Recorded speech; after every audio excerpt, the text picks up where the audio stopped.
మంచుకొండ అంచు మీద నుంచి వచ్చు మబ్బుల సందేశం ఈ తామర మొగ్గకి తప్పదు అన్నది కాముని సావాసం హంసరెక్క పక్కాది తాళమేసి పలికెను ఆహ్వానం ఈ అచ్చట ముచ్చట ఇచ్చట తీరగా హెచ్చెను హేమంతం ప్రియమగు ప్రియురాల చంపకు విరాల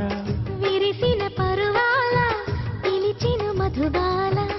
రేగే అందాలే వేసే పూబంధాలే మధురం మధురం సాగే సరాగం మనసా వాచా